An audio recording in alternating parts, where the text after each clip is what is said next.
such a great history. According to our geography, Manila is the capital city.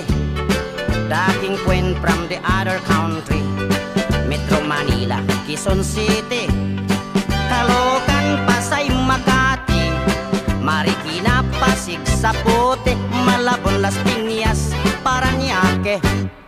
From the north, Batanes, Apare, Ilocos Sur, Ilocos Norte, Isabela, Cagayan Valley, Mountain Province, La Union, Baguio City, Nueva Ecija, Nueva Vizcaya, Tarlac, Pangasinan, Pampanga, Zambales, Bataan, Abra, Bulacan, Cavite, Batangas, Laguna. Now let's go to the southern